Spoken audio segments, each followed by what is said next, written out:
ईश्वराचे किंवा देवाचे आपल्यावरील प्रेम, त्याच्या भक्तावरील प्रेम हे कसे असते, हे कसे समजते, याचा प्रश्न आपल्या प्रत्येकाला केव्हा ना केव्हा पडलेला असतो.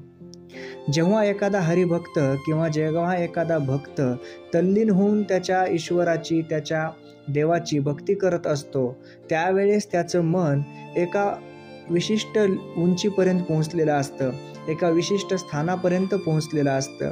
इतर सामान्य माणसाला त्याची भक्ती किंवा त्याचं प्रेम लवकर दिसून येत नाही. हे का दिसून येत नाही तर संत तुकाराम महाराज सांगतात की जर ईश्वराचं, परमेश्वराचं प्रेम, त्या पांडुरंगाचं प्रेम जर तुम्हाला पाहायचं असेल किंवा त्याचा अनुभव घ्यायचा असेल तर तो तुमचा स्वतःलाच तुम्हाला घ्यावा लागेल. इतरांना ते प्रेम कसं असतं हे विचारून तुम्हाला त्या गोष्टी समजणार नाहीत.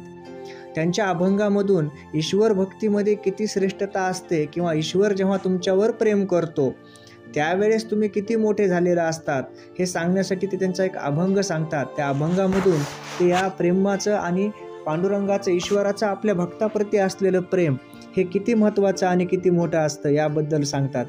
ते त्यांच्या अभंगात म्हणतात की प्रेम नये सांगता बोलता दाविता, अनुभव चित्ता चित्त जाणे, कासवीचे बाळ वाढे कृपादृष्टी, दुधा नाही भेटे अंग संगे, पोटामध्ये कोणी सांगितले सरपा, उपजत लपा म्हणून, बोलो नेने परी जाणे गोड क्षार, अंतरी विचार त्यासी ठावा, तुका म्हणे बरे विचारावे मनी, अनिक भल्यांनी पुसो नये.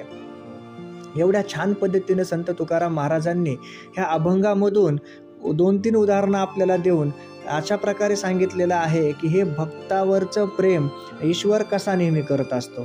ते म्हणतात की प्रेम नये सांगता बोलता दाविता, अनुभव चित्ता चित्त जाणे. हे जे ईश्वराचं प्रेम आहे हे कुणी बोलून किंवा दाखवून किंवा सांगून कळत नसतं. का कळत नसतं की जो प्रेम तो ईश्वर करत असतो त्या भक्तावर, त्या भक्ताची भक्तीच एवढी श्रेष्ठ असते की तो भक्त त्या भक्तीमध्ये एवढा तल्लीन झालेला असतो की ईश्वराचं प्रेम त्याला सांगून बोलून विचारून कळणारच नाही. याचा जर अनुभव घ्यायचा असेल तर तुम्हाला हा अनुभव तुमच्या स्वतःच्या चित्तानंच घ्यावा लागेल. कारण तुमच्या मनानंच तो अनुभव घेऊन तुमच्याच मनाला तो अनुभव दाखवावा लागेल.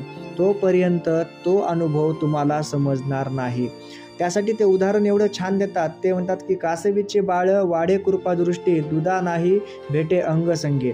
की कासव तिच्या पिल्ल्याला इतक्या चांगल्या कृपादृष्टीने वाढवते, ती त्यांना इतर सस्तन प्राण्याप्रमाणे दूध पाजत नाही, स्तनपान देत नाही. कारण निसर्गामध्ये सस्तन आणि अस्तन असे 2 प्राणी असतात, ज्याला की आपण इंग्रजीमध्ये व्हिव्हिपॅरस आणि ओव्हिपॅरस असं म्हणतो. म्हणजे काय की काही प्राणी त्यांच्या पिलांना डायरेक्ट म्हणजे सरळ जन्म देतात आणि ते त्यांना दूध पाजतात. परंतु काही प्राणी हे अंडे घालून जन्म देतात आणि त्याच्या अंड्यामधून पिल्लू येतं, त्यांना स्तन नसतात त्या प्राण्यांना, म्हणून ते अस्तन प्राणी असतात. तर कासव तिच्या बाळाला तिच्या कृपादृष्टीनेच वाढवत असते. म्हणजेच का तिची आई, कोणत्याही आईची कृपादृष्टी तिच्या बाळावर, तिच्या पिल्ल्यावर, लेकरावर असते आणि तिला दूध जरी नाही भेटलं तरी ते वाढत असतं, कारण निसर्गाने त्याची तशी रचना केलेली आहे. पुढचं उदाहरण ते सांगतात की पोटामध्ये कोणी सांगितले सरपा, उपजत लपा म्हणून. साप जसा प्रत्येक ठिकाणी लपून बसतो, सहजासहजी दिसून येत नाही, तर अशा हा सापाला त्याच्या आईच्या पोटामध्येच, गर्भामध्येच असताना कोणी सांगितलं, म्हणतात संत तुकाराम महाराज, की तुमचा जन्म झाल्यानंतर तुम्ही लपून बसायला शिका. हे जे उपजत गुणधर्म असतात प्राण्यांमधले, हे उपजत गुणधर्म ह्या प्राण्यांना तो ईश्वर, हा निसर्ग सांगत असतो. परंतु आपण मानव हे आपले उपजत गुणधर्म जे मानवतेचे आहेत ते विसरत जातो आणि आपण अमानवीय दृष्टिकोनातून प्रत्येक गोष्टी पाहत असतो. आपलं वागणं देखील मानव जन्माला लाजवल असं होत असतं बऱ्याच वेळेला. तर ते टाळावं आणि ईश्वर भक्तीकडे कसं जावं, निसर्ग नियमानुसार कसं आपलं आचरण, वागणं, बोलणं, विचार हे सर्व असावेत, हेच तुकाराम महाराज हे अभिप्रेत आहे त्यांना. तुकाराम महाराज आपल्याला जीवनामध्ये कशा प्रकारची आपली संगती असावी, आपली कशा प्रकारचे विचार असावेत हेच वारंवार जाणवून देत असतात.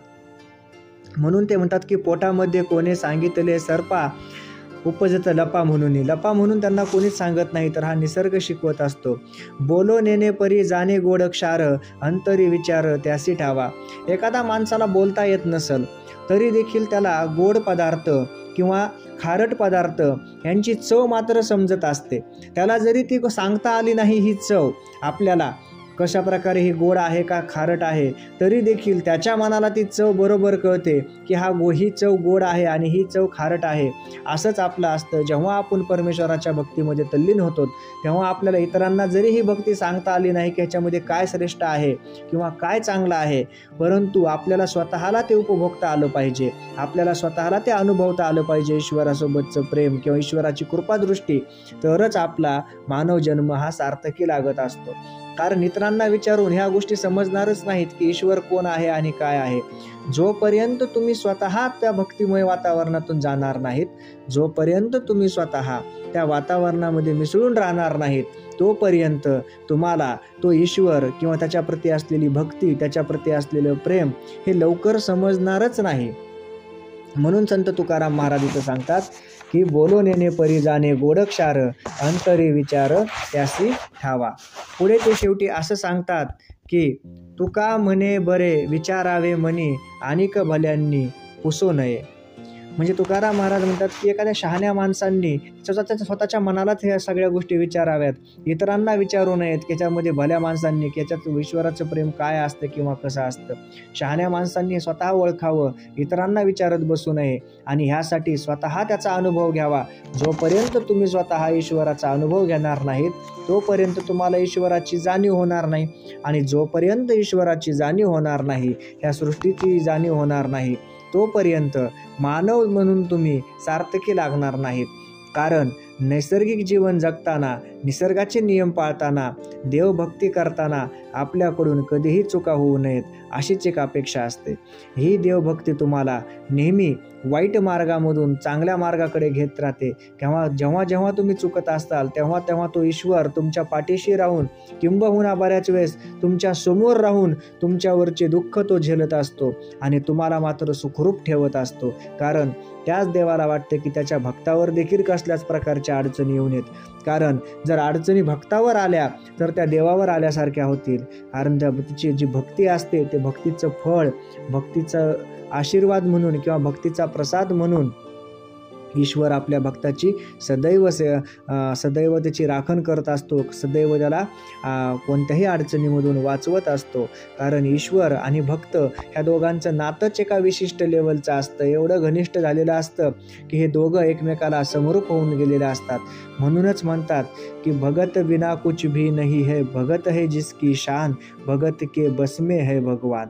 ह्याच त्याच्या भक्ताच्या वशामध्येच हा ईश्वर असतो. त्याच्या इच्छेच्या बाहेर ईश्वर जात नाही, परंतु तेवढी शक्ती, तेवढी भक्ती ही त्या भक्तामध्ये सुद्धा असली पाहिजे, तरच ते शक्य होत असतं. जय